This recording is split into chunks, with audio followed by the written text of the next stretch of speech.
ভোটের পার্সেন্টেজ হিসাব করলেই আপনারা বলে দিতে পারবেন এবারের বাংলাদেশের সরকার কার গঠন করার কথা ছিল। গণভোটের রেজাল্ট বলে দিবে বাংলাদেশে এবছর সরকার গঠন করার কথা ছিল 100% বাংলাদেশ জামাত ইসলামী এবং জামাত ইসলামীর নেতৃত্বে যে 11 দলীয় জোট তাদেরকেই। কারণ হচ্ছে আমরা যদি আজকের দিনের হিসাবটাও করি তাহলে আজকে প্রায় সরকারের 3 মাস অতিবাহিত হয়ে লম্বা সময় পার করে ফেলছেন, 100 দিনের হানিমুন শেষ, কিন্তু এই সরকার কিন্তু গণভোট তারপরে জুলাই সনদ এগুলোর ব্যাপারে সম্পূর্ণ তাদের চিন্তা চেতনা ধ্যান ধারণা কোনো কিছুতেই তারা এটাকে নিয়ে চলছেন না, পথ চলছেন উল্টো পথে।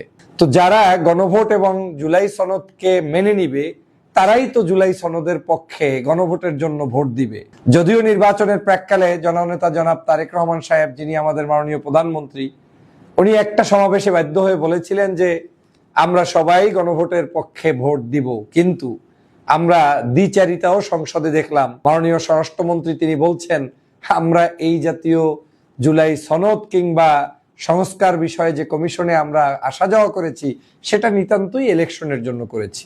তার মানে তাদের কনসার্নটা কিন্তু গণভোটকে নিয়ে, জুলাই সনদকে নিয়ে আগেও ছিল না, এখনো নেই। তাহলে এই যে 69 আর 70% ভোট যারা গণভোটের জন্য রায় দিল, এই মানুষগুলো কারা? ফেরেশতা, আসমান থেকে নেমে আসা কোন জিন পরি, না সাধারণ নাগরিক? আমার যে বিশ্বাস এবং একিন হয়েছে নির্বাচনের বিভিন্ন বিষয় অ্যানালাইজ করে, তাতে আমি 100% শিওর হয়েছি আসলে এই 70% মানুষই মূলত জামাত সমর্থিত 11 দলীয় জোটকেও ক্ষমতায় আনতে চেয়েছে। আসসালামু আলাইকুম রহমতুল্লাহ। সুপ্রিয় দর্শক, জামাতে ইসলামী ভোটে জয়ী হয়েছে। জামাতে ইসলামীকে ডিপ স্টেটের মাধ্যমে কারচুপি করে হারিয়ে দেওয়া হয়েছে, এরকম প্রশ্ন আবারও তুলেছেন বাংলাদেশ জামাতে ইসলামের এমপি প্রার্থী ডক্টর ফয়জুল হক ভাই। তিনি উদাহরণ দিয়েছে ওই গণভোটের উদাহরণ।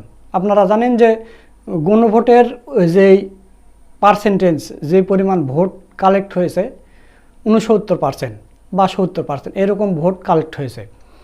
তো যারা এই ইঞ্জিনিয়ারিংটা করেছে তারা শুধু এই ব্যালটের ভোট সেটা ইঞ্জিনিয়ারিং করেছে, কিন্তু ওই গণভোটের ভোট ইঞ্জিনিয়ারিং করতে গেলে আরও সময়ের ব্যাপার, অনেক সময় লাগতো।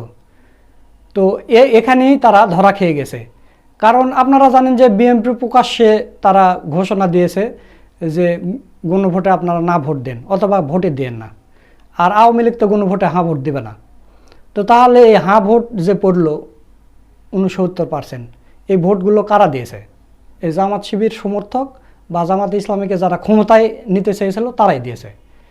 তাহলে 69% ভোট কিন্তু জামাত ইসলামের দাঁড়িপাল্লায় পেয়েছে, হয়তো একটু কম বেশি কিছু হবে। তারা ইঞ্জিনিয়ারিং তো আর 2টা ভোট ইঞ্জিনিয়ারিং করতে পারবে না, তারা একটা ভোট তড়িৎ ঘড়িৎ করে ইঞ্জিনিয়ারিং করেছে। কিন্তু গণভোটের দিকে আমরা তাকালেই দেখা যায় যে জামাত ইসলামীকে ইঞ্জিনিয়ারিং মাধ্যমেই হারানো হয়েছে। এই বিষয়গুলো সুন্দরভাবে আবার উপস্থাপনা করেছেন বাংলাদেশ জামাতে ইসলামের এমপি প্রার্থী ডক্টর ফয়জুল হক ভাই। তো প্রিয় দর্শক, চলুন আমরা সেই ভিডিওটা একটু দেখে আসি। তার মানে গণভোটে তারা ভোটটা দিতে পেরেছে সঠিকভাবে। এই গণভোটের রায়টাকে উল্টায় নাই কেউ, চিন্তা করেছে এটা নিয়ে কেওয়াজের দরকারটা কি। কিন্তু এখানে বিএনপি বা আওয়ামী লীগ অন্য কারো ভোট গণভোটের পক্ষে খুব একটা ছিল না। যদি কেউ দেশপ্রেমী উদ্বুদ্ধ হয়ে, ইসলামী মূল্যবোধে উদ্বুদ্ধ হয়ে সংস্কারের পক্ষে থেকে অতিরিক্ত মানসিকতার কারণে থেকে থাকেন, সেটা অ্যাক্সিডেন্টলি 2, 4, 10 জন সেন্টার ভিত্তিক থাকতে পারে। কিন্তু মূলত গণভোটের পক্ষে ক্যাম্পেইন করেছেন জামাত ইসলাম, 11 দল। বিএনপি সেটা করেনি। তার মানে এই 69% জনগণ যেই পার্টিটাকে ভোট দিছে, মানে গণভোটে ভোট দিছে, আমার ধারণা বলে তারাই মূলত সরকার গঠনের জন্য জামাতকেও ভোট দিয়েছিল। কিন্তু জামাতের সেই ভোটটাকে কেটে নিয়ে বিএনপির বাসকে ঢুকিয়ে দিয়ে মূলত বিএনপিকে ক্ষমতায় বসিয়ে দেওয়া হয়েছে, আর গণভোটের ইস্যুটাকে জেনারেলি এখানে রেখে দেওয়া হয়েছে। তার মানে বাংলাদেশের মানুষের তন্দ্রে তন্দ্রে, হৃদয়ে হৃদয়ে, বাস্তবতায় আজকের সত্যিকার অর্থে আমার অনুধাবন বলে জামাত ইসলামী মূলত জনতা ক্ষমতায় বসিয়েছে। কিন্তু সেই জামাত ইসলামকে 70% জামাত ইসলাম যদি সেই গণভোটের হিসাব অনুযায়ী হয়ে থাকে, তাহলে সারা বাংলাদেশের জামাত সেই 70% কি কমে গিয়েছে না বৃদ্ধি পেয়েছে? আমার তো মনে হয় আমাদের সাবেক উপদেষ্টা রেজওয়ানা চৌধুরী যখন বক্তব্য দিয়ে বলেছিলেন যে কাউকে আমরা উঠতে দেইনি বা যেতে দেইনি, ক্ষমতায় বসার জন্য যারা উপযুক্ত ছিলেন সেই আসনগুলো কমিয়ে এনে আজকের অন্যদেরকে গিফট করা হয়েছে, আমি সেখান থেকে স্পষ্ট করে বলতে পারি মূলত জামাত ইসলামকে যে কোনো মূল্যে ক্ষমতায় আসতে দেওয়া হবে না মর্মে যারা সিদ্ধান্ত নিয়েছে তারাই তাদেরকে বসতে দেয়নি। আজকে বিএনপি যদি গণভোটের এই রায়কে উপেক্ষা করে তাহলে প্রমাণ হবে যে আসলে তারা ওই সময় ভোট তো দেয়নি এবং এখনো সেটার জন্য তারা কিন্তু গণভোট মানছে না। পাশাপাশি সংস্কারের বিষয়গুলোতেও তারা মানবে না বিধায়ী মূলত সংস্কার নিয়ে মাতামাতি করেননি। আমার ধারণা বলে আগামী নির্বাচন যখন হবে, কালকে হোক, পরশু হোক, 1 বছর পরে হোক, 3 বছর 5 বছর পরে হোক, জামাত ইসলামকেই মূলত ক্ষমতায় আসতে হবে।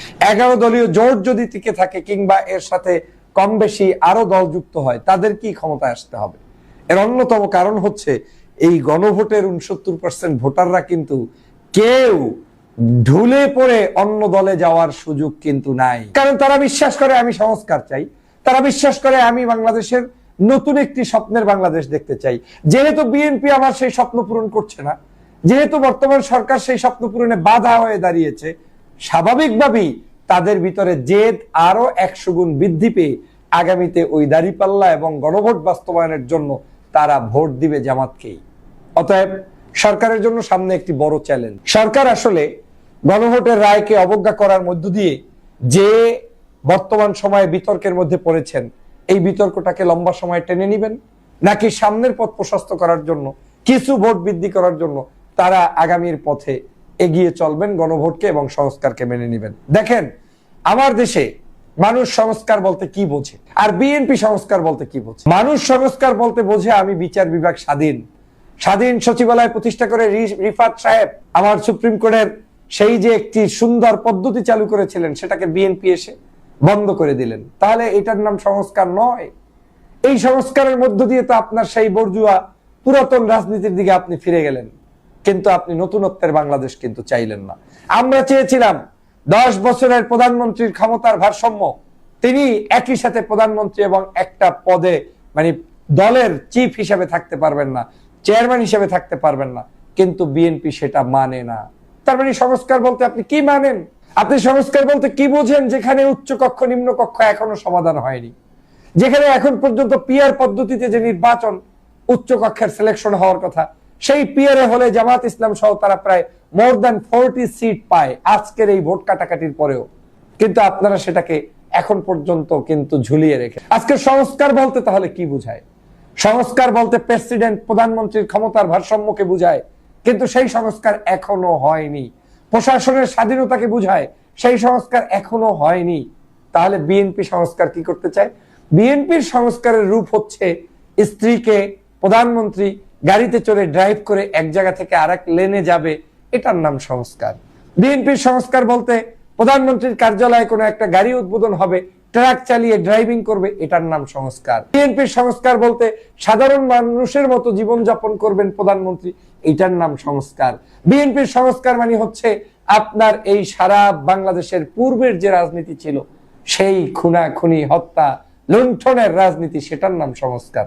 আমি মনে করি এই সংস্কারের জন্য কেউ গণভোটে ভোট দেয়নি, কেউ জুলাই সনদের জন্য এই সংস্কারের জন্য কেউ ভোট দেয়নি। তাহলে আপনারা যেটা করছেন সেটা আপনার মানবিক গুণাবলীর অংশ হতে পারে। আপনি একটু ভালো হওয়ার চেষ্টা করছেন, আপনি একটু সাধারণ মানুষের মতো জীবন যাপন করছেন, কিন্তু বাংলাদেশের মানুষ যারা ভোট দিয়েছে তারা গণভোটের রায় বাস্তবায়ন চেয়েছে মৌলিক এই রাষ্ট্রের সংস্কারগুলো করার জন্য, নির্বাচনের সংস্কার করার জন্য, আমাদের এই তত্ত্বাবধায়ক সরকার নীতির সংস্কার করার জন্য। কিন্তু আমরা নির্বাচনের পর থেকে এখন পর্যন্ত সরকারকে দেখলাম না এই বিষয়ে কিঞ্চিত মুখ খুলে কোনো কথা বলতে, বরং যারা মুখ খুলে কথা বলছে তাদের মুখ বন্ধ করার জন্য সরকার উঠে পড়ে লেগে গিয়েছে। যেমন আপনারা সংসদে দেখেছেন বারবার অ্যাটাক করা হয় যারা সংস্কার চাচ্ছে তাদের বিরুদ্ধে, বারবার তাদেরকে থামিয়ে দেওয়া হয়, মাইক বন্ধ করে দেওয়া হয়, তাদের কথাগুলোকে কোনো গুরুত্ব দেওয়া হচ্ছে না। ডে ওয়ান থেকে বিএনপি বিরোধিতা করে। আজকে যারা শপথ নিয়েছেন সংসদ সদস্য হিসেবে, আপনারা নিশ্চয়ই সংসদে যাওয়ার সময় একটা দাওয়াত পত্র পেয়েছিলেন। দাওয়াত পত্রে স্পষ্ট লেখা ছিল যে আপনাদেরকে 2টি শপথ বাক্য পাঠ করানো হবে, উক্ত 2 শপথ বাক্য অনুষ্ঠানে আপনারা আমন্ত্রিত। চিঠিটি পেয়ে বিএনপিও গিয়েছে, জামাতও গিয়েছে, সরকারের আমলারা গিয়েছে, বিভিন্ন রাষ্ট্রদূত গিয়েছে, গেস্ট গিয়েছে, কিন্তু সরকার প্রথম দিনই সেখানে গিয়ে শপথ অনুষ্ঠানে শুধু একটা মেম্বার অফ পার্লামেন্টের জন্য শপথ নিলেন, বাকিটা নিলেন না। তো ডে ওয়ান থেকে কে শপথ পালন করছে? তার নাম জামাত ইসলাম এবং 11 দলীয় জোট। কেন?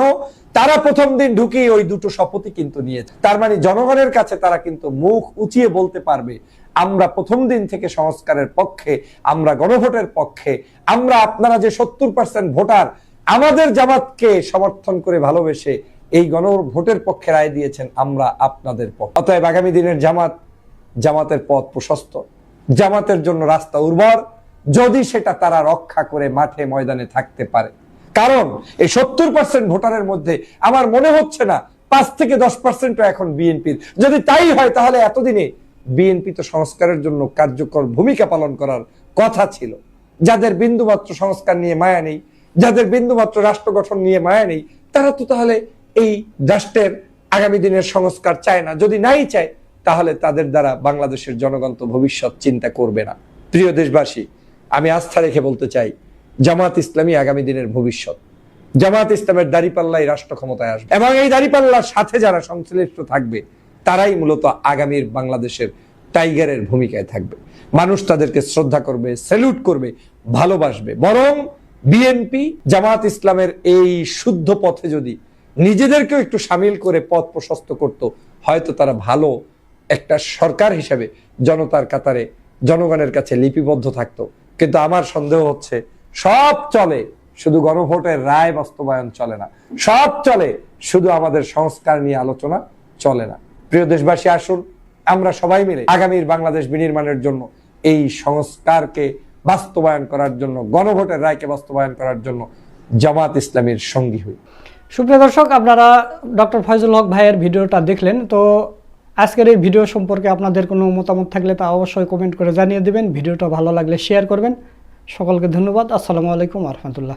স্বপ্নের ঠিকানা আমার সাথেই হোক। শেয়ারে জমি, ফ্ল্যাট, প্লট কিনতে যুক্ত হন আমার প্রতিষ্ঠিত স্কাইনেস্ট ডেভেলপমেন্ট লিমিটেডের সঙ্গে।